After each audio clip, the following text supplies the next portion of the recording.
You're listening to A Smart Stack with Maria LaChapelle.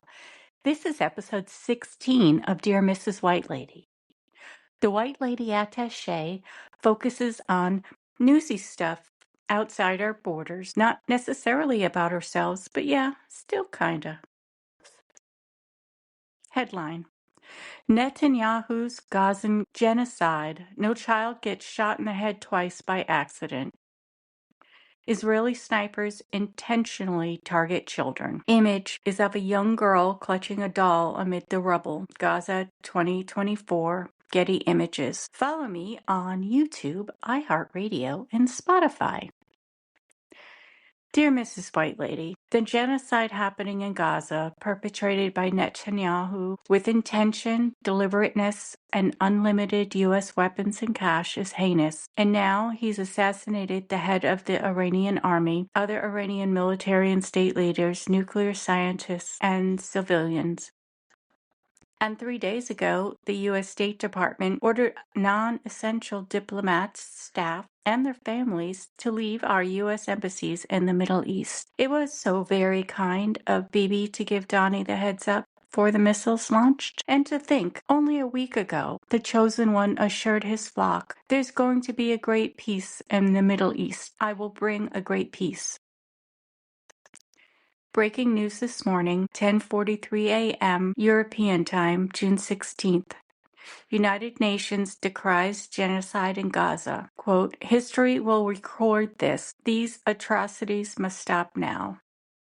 150,000 protesters march through the streets of The Hague to demand action against genocide in Gaza. Genocide is a sociopath's vision, a well-articulated, cultivated erasure of a people fueled by dehumanization. It is defined by intent, as outlined in the Geneva Convention 5, 1948. First, let me assert that the war in Gaza is not about Hamas. Hamas's political leaders have been hiding in plain sight in mansions and five-star hotels in Qatar, Egypt, and Turkey this whole time. They could easily have been intercepted in Qatar, or as they jet-setted around the globe. Second, any remaining Hamas foot soldiers and their families we thought were holding out in underground tunnels in Gaza at the start of the war would have sought refuge in other countries months ago. Netanyahu provided the world with the justifications he needs, using the equally heinous October 7, 2023 attacks as a starting point. He has persuaded the world with two arguments: that A, Israel has the right to exist, and B, Hamas uses civilians as human shields. Netanyahu's human shields argument intentionally obfuscates the line between civilians and soldiers, between occupied people and enemy combatants. This rhetoric gives him cover to attack both civilians and soldiers indiscriminately and with equal force. That's war. I get it. The intentional targeting of children, maternity hospitals, schools and camps, starvation, infanticide, femicide, mistreatment of prisoners of war, these are the components of the erasure of a people. These are war crimes, and we're just getting started. If you have trouble accepting that genocide is being perpetrated by the Israeli government, then bear with me for a while longer. I won't need to convince you. Your own very capable mind will sort that out for yourself. Additional resources provided: Geneva Convention 6, 1949, The Protection of Civilian Persons in Time of War, essay by John Paul Sartre, Genocide, and an essay by Catherine Goldsmith, Intent in Genocide and Its Effect on Prevention and Punishment. Roman numeral 1. An essential question. What's taking so long? I fancy myself as a logical, common sense sort of person with a good vocabulary. Not really in genius territory, but it gets the job done most days. So I have to ask myself, like Rosanna Dana from Saturday Night Live has asked so many times before, What could possibly take a premier army convinced of its own invincibility and armed with U.S. weapons and political cover 20 months to eliminate terrorists in an area the size of a postage stamp? And by postage stamp, I'm talking teeny weeny. Like it's a 25-mile strip of land, an itty bitty tiny patch like Staten Island, only prettier. Gilda would have done this so much more justice than I. But humor me for a minute more, regardless. Let's suppose you're one of the many Americans who commute 25 miles a day to get to your job, or drive about as far to take your kids to the Cineplex. Sure, it's a haul to get to the post office or fetch groceries, but all in all, it's not a huge expanse. I think most of us would agree. For those among us who identify as farmers or farmer adjacent, a 25-mile by 12-mile plot is the equivalent of 45,000 acres of usable farmland. Fun fact, did you know before the war, Gazans produced an abundance of citrus, olives, grapes, vegetables, dates, and watermelon? For the record, I would have guessed olives and dates. Watermelon was not on my bingo card. Heck, when it comes right down to it, Gaza is so small and so close to Tel Aviv, this war could be the first ever commuting war. You know the drill. Israeli soldier does his war gig during the day, clocks out at 4 p.m. to make it home for their kid's soccer game, grab dinner and a shower, and clocks back in at the front lines before Stephen Colbert even has a chance to begin his monologue at 11:35 p.m. Some yucky talk about maps. Did you know there's such a thing as fear of maps? Yep, cartophobia. I always suspected this was a thing. Mom would toss the carelessly folded paper missile to the back seat. The only sharp corner of the folded thing hits me square in the forehead. There goes my protected nap time. I accept my mission readily. Decode interstates from rural routes, avoid rotary intersections, aka roundabouts, and navigate north from northwest, left turns from right, for a seething father figure unwilling to ever ask a stranger for directions. I was a nearly capable backseat station wagon cipherer, so I empathize with the white lady map problem, even if I am an outlier. Why, I've even known grown-ass men who just as frightened of spiders as my mom was of maps and map culture. Trigger warning, map below. I've included a map of the postage stamp-sized nation in question, complemented with original artwork. Okay, it's just a little red arrow I scratched in to point out how teeny-weeny Gaza is compared to the region. If Charlotte were here, she'd have used her mad skills more adroitly. But alas, it's a good beach day, so she's nowhere to be found. It's not like I pay her anything. She just comes by because she likes my coffee. Sometimes I wonder, though, if it wouldn't be healthier for her to have a real job to go to. But then again, avoiding the bonds of effing capitalism may be the better path. But I digress. Ta-da! Gaza is so tiny. If you're still traipsing through the muck with me, I'm so glad. The postage stamp-sized Gaza nation is 140 square miles, about the same size as Seattle or Detroit. Since I've been to Seattle a total of one time for a wedding that I have a hazy recollection of, and visited Detroit once for a trade show, I picked a geography I was more familiar with to test some of my assumptions. I picked Cape Cod. Let me tell you why. Despite being 2.5 times larger than Gaza, Cape Cod is a comparatively vulnerable region accessible from the sea. Unlike Gaza, it has only 2 passages in and out. The Cape has the Bourne and Sagamore bridges, which are parking lots 10 months of the year, and Gaza has the Rafah crossings on the Egyptian border and the Erez crossing on the Israeli border. In my Socratic process, and inspired by Rosanna Dana, we press on. Do I think it would take a sophisticated, high-tech military 20 months or more to capture the bad guys on Cape Cod? I do not. It's preposterous. Can you imagine the entirety of the Israeli army focused on overtaking the coastal towns of Barnstable or Chatham by force, or patrolling the shoals of Buzzard Bay for enemy combatants? I can only imagine the military deftness required to overpower lopstick skiffs, fend off battered boats dredging for Ipswich clams, or navigate around humpback whales, spy hopping hopping or frolicking with their calves in Cape Cod Bay. Spy hopping is a uniquely humpback whale behavior. In shallower waters, they balance their fluke tails on the seafloor and bob up and down with their eyes above water. It's a transformative moment to be eye to eye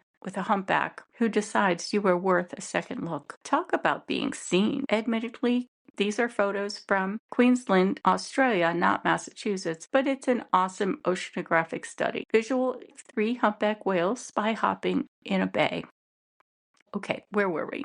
Oh yeah. Israel still in Gaza after 20 months. Exactly. It begs all credulity.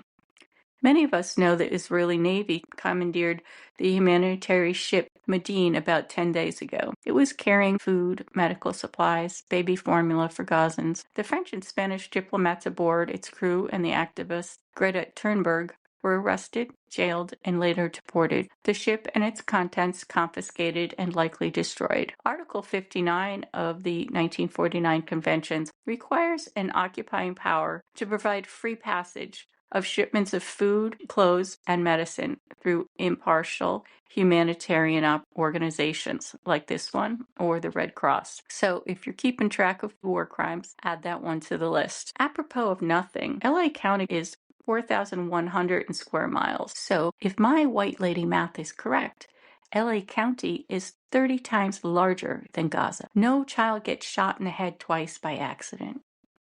Allegations Israeli snipers are deliberately targeting children.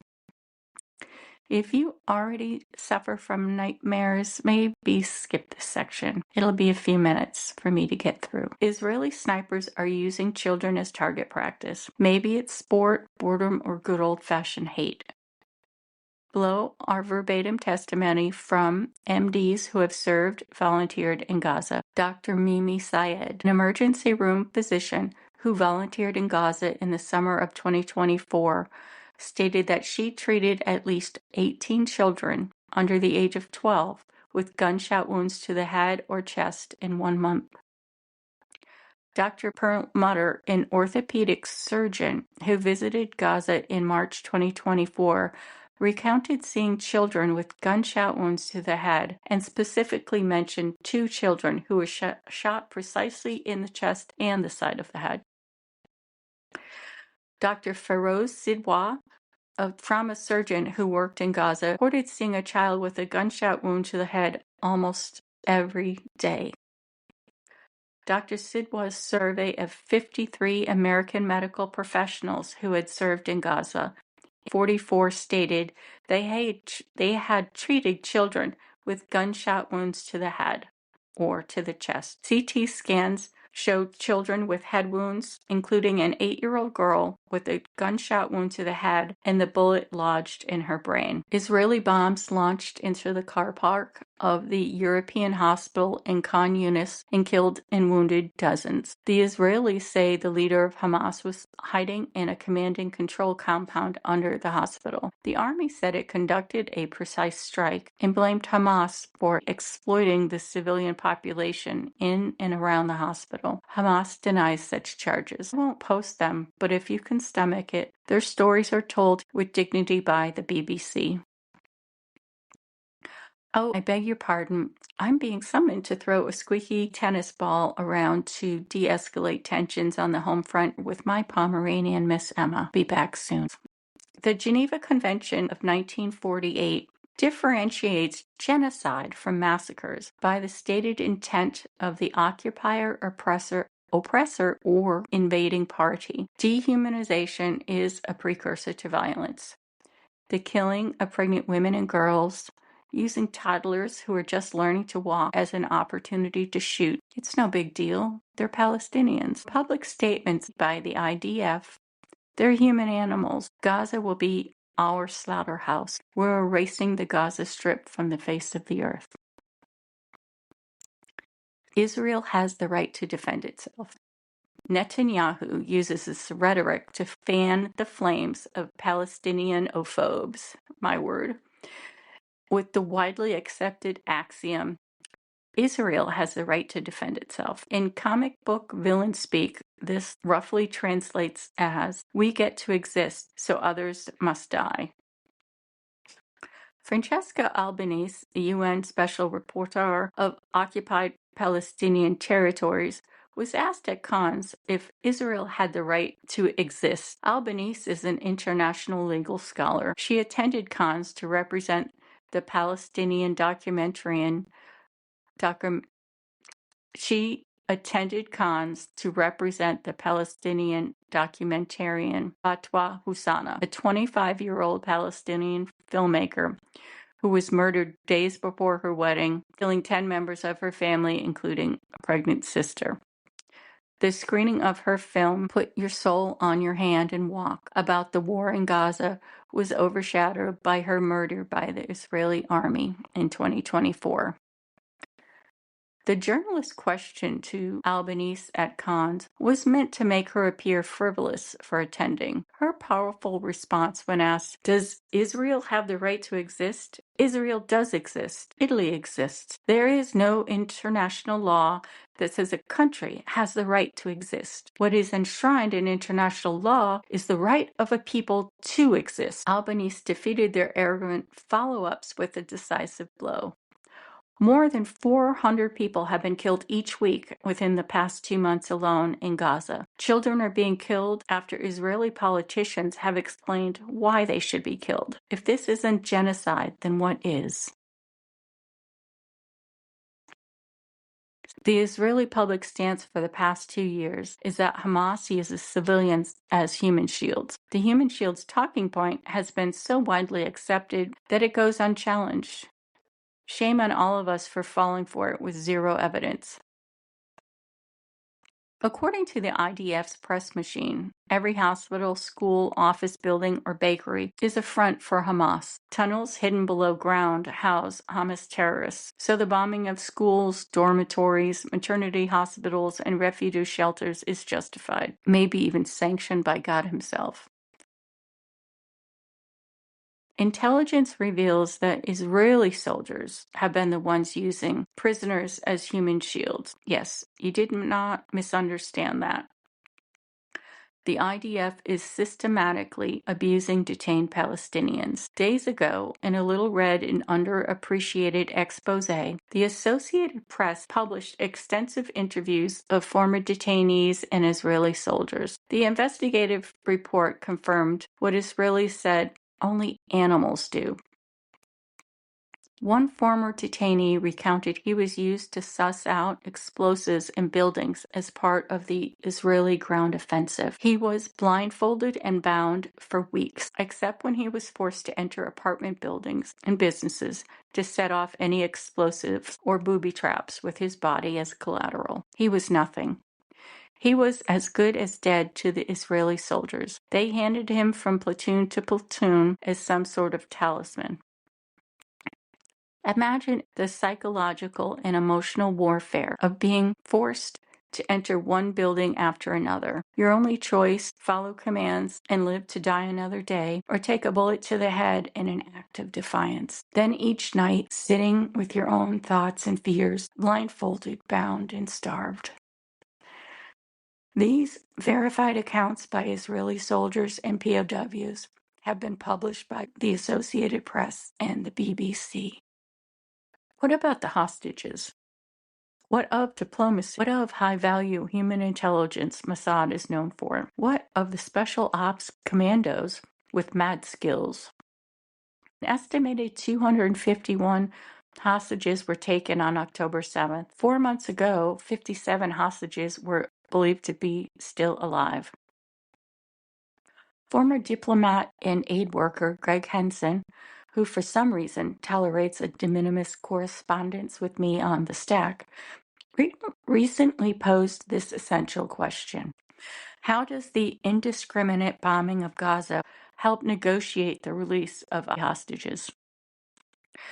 The Israelis are not searching in earnest for the remaining 57 hostages. 3 male hostages released at checkpoint in November 2024, waving white shirts overhead to Israeli shoulders, were shot on sight.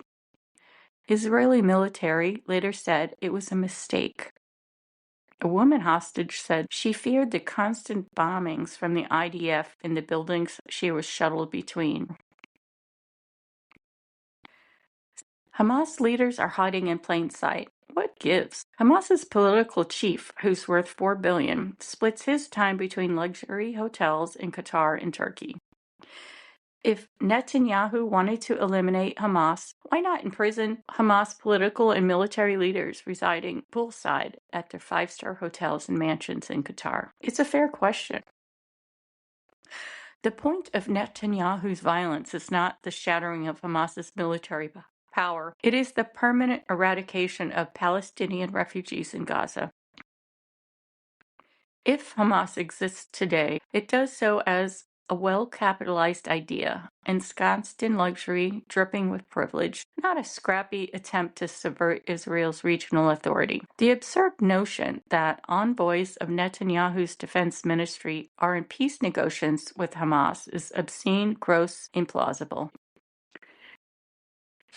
It's interesting observation that while colonialism seeks to extract a strategic advantage, natural resources, and free or slave labor by the subjugation of an entire people, I'm thinking the English colonization of India, for example, to extract spices, gold, minerals, needed the labor to do so. With what you know now about Gaza, it's fair to ask, why did it take the IDF more than 8 hours to power up their American-made F-15 fighter jets to fly about 20 miles to defend their own border and their people? October 7, 2023, a musical festival near the Gazan border was attacked by Hamas. The attack killed at least 1,200 Israelis and foreigners. At least 800 were civilians. The rest were foreign workers, first responders, and military. At least 40 were American tourists, students, or aid workers. There were 241 known hostages and many unaccounted for. It was horrific in every way. It was also a hodgepodge attack designed by a MacGyver madman. It included armed paragliders, motorcycles, tractors and plows, pickup trucks, simple demolition charges, detonating drones. It was not a sophisticated military attack. It was well-coordinated militia vigilante raid. Local communes were decimated.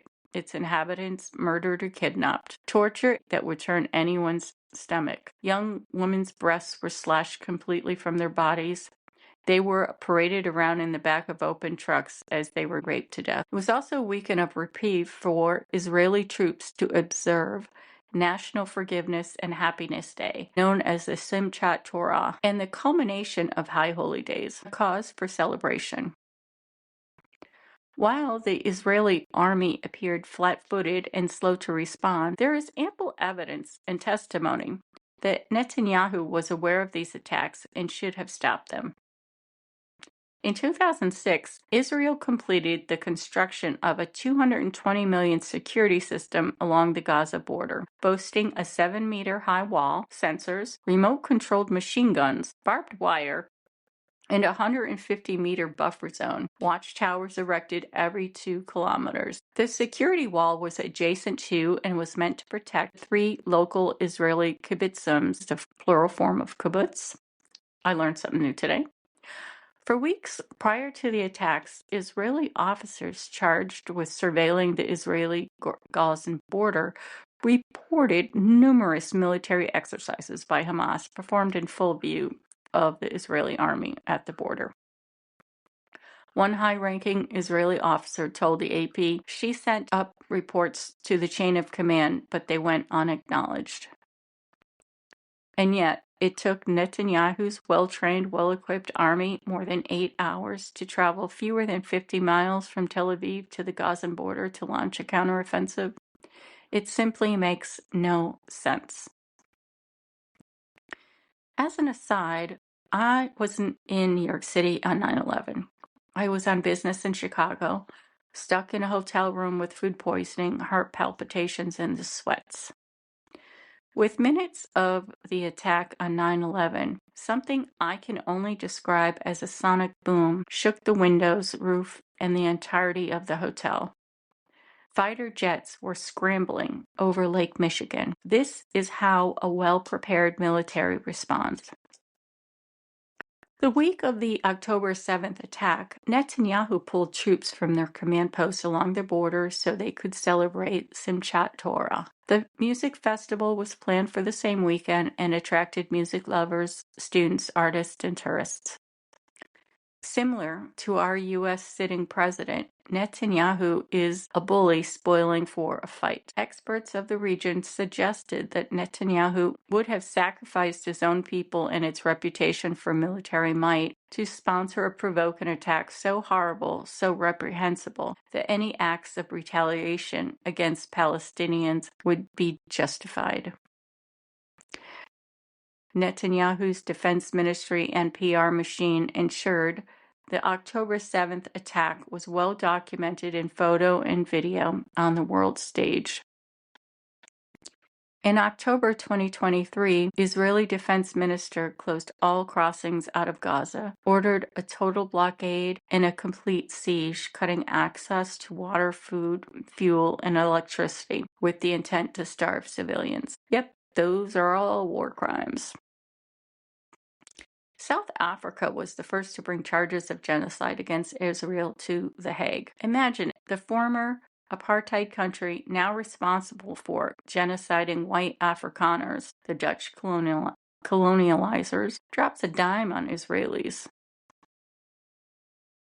When is enough enough? When hell freezeth over. When will Netanyahu hold an international press conference to announce mission accomplished? Hamas is no more. Well, never. It's never good for you is also a caption from one of my favorite New Yorker cartoons. Before the war, Gaza had 1.6 million people in 25 square miles, one of the most densely settled areas in the world. Compounding this, the Israeli military continues to move Gazans to more concentrated, restricted areas, making them isolated targets. Gaza's population has declined by 160,000. More than 55,000 are dead. More than half of those are civilian women and children. 100,000 were able to flee. The United States ranks 59 out of 195 countries in human rights abuses.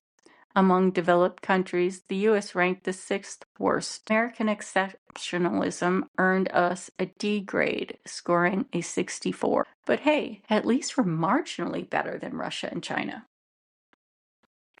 The U.S. falls short in three areas: torture, extrajudicial killings, and labor rights, and the remarks are damning. The U.S. law enforcement agencies far too often utilize interrogation techniques that cross over into torture. Police kill more than 1,000 people every year, disproportionately Black Americans. Lack of effort to pass policing reform, failure to develop national tracking of killings by police, failure to comply with international standards on use of force, international law. The U.S. has a practice of exempting itself from various human rights obligations. In 1967, the U.S. was charged with genocide against the Vietnamese people at The Hague. The allegations that as the aggressor in Vietnam, the U.S. military killed civilians for the sole reason that they were Vietnamese. Faced with investigations of war crimes by the International Criminal Court committed by the CIA and U.S. military in Afghanistan, and investigations into Israel's crimes committed in Palestine, the Trump administration threatened members of The Hague with travel restrictions and personal sanctions for pursuing investigations against the U.S. and Israel. At the United Nations conference in 2018, Trump called it outright. The United States will provide no support or recognition to the International Criminal Court. As far as America is concerned, the ICC has no jurisdiction, no legitimacy, and no authority. Dealing with distortions of facts and acting in good conscience ain't easy. Many of us may have been reluctant to accuse Netanyahu and his defense ministers of plotting to kill a whole people. We've heard the rhetoric for decades. The slightest inclination to criticize the U.S.-funded war machine in Israel is squelched before we ever speak of it. In the face of distorted narratives, do we remain muted? Faced with insurmountable evidence, are we willing to confront the depravity? Netanyahu, his generals, and loyal followers are sociopaths with the vision to eliminate an entire ethnic class. It's unfathomable to see bombings of maternity hospitals, cutting off electricity to keep newborns incubated, shooting toddlers in the head or chest to ensure that they never have the chance to grow up, to simply be. Are Netanyahu and Trump so different? Their rhetoric, the evidence, the brazenness of their hate professed publicly. And what of Trump and his immigrant-hating devotees? After putting babies in cages, sending brown-skinned immigrants to death camps because of their ethnicity. The rhetoric of the Great Replacement Theory demonstrates their requisite intent to eliminate ethnic minorities and is reason for the charge of genocide. What now, kind people? It's time we ask ourselves, how do we reconcile our country's hypocrisy and human rights abuses and violations of the Geneva Conventions and still accuse Israel of the crime of genocide? Because we are witnesses to these atrocities. Because we must. If you're still here with me, if you made it this far, thank you. I'll say good night or good morning. Much love. Next two graphics, one with the caption, "No amount of propaganda should convince you that some children don't deserve to grow up." The second is Gilda Radner in her character Rosanna Dana from Saturday Night Live, 1979. It just goes to show you, if it's not one thing, it's another. And then there is an appendix with the primer on xenophobia, racism, genocide, and Zionism. Words matter. Ms. LaChapelle is not a diplomat, historian, social scientist, cultural anthropologist, economist, theologian, nor empathic Reiki healer. The views expressed and stylistic choices are her own. You've been listening to A Smart Stack with Maria LaChapelle. This is episode 16 of Dear Mrs. White Lady, the White Lady Attaché.